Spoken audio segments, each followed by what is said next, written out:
pas que l'humanité qui va, nous, pas que les êtres humains, il y a aussi toute la création qui va entrer, les herbes de jardin, etc. Toute la création va entrer là, dans ce lieu qui est ce que Dieu a prévu. C'est pour ça que Dieu a créé le monde, pour le faire entrer en lui. Et d'ailleurs, c'est intéressant, c'est que ça nous aide à rectifier un tout petit peu notre vision de l'incarnation. Parce que vous savez, incarnation, le mot incarnation a une petite limite. Incarné, on a l'impression que c'est Dieu qui descend dans une chair. Alors en allemand, il y a un mot qui est un peu meilleur, qui est Menschwerdung, qui est devenir homme. Mais il y a un mot qui est encore meilleur. Si vous avez fait la christologie, vous avez certainement vu ce mot-là, mais je ne suis pas sûr que tout le monde voit la portée, la conséquence. Que fait le Fils vis-à-vis de son humanité? Il y a un mot. Il assume. Ça veut dire quoi, assumer? Ça ne veut pas dire entrer dans, ça veut dire faire monter. Assumer, c'est prendre pour soi. Donc il y a deux, comme toujours avec Dieu, il y a toujours deux images possibles. Dieu est en nous, nous sommes en Dieu. Ok?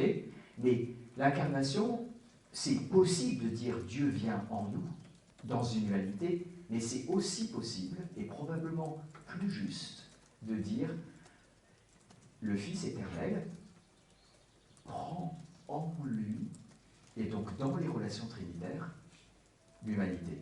Donc, avec Jésus, en fait, l'ascension, elle n'est que le moment final et le plus visible de l'incarnation elle-même.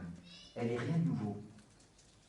L'incarnation, c'est une assomption dans la vie trinitaire de l'humanité, de Jésus. Et ça devient... Ascension ou ascension?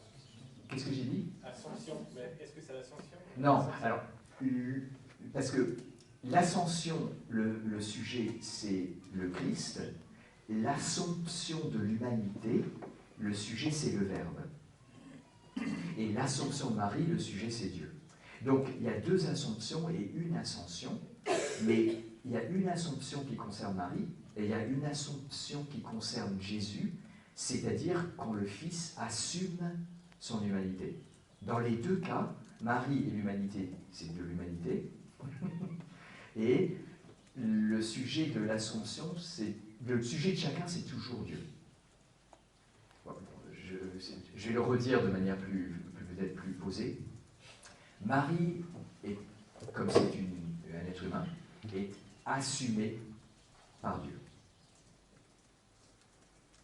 L'humanité de Jésus, comme c'est de l'humanité, est assumée par le Fils éternel.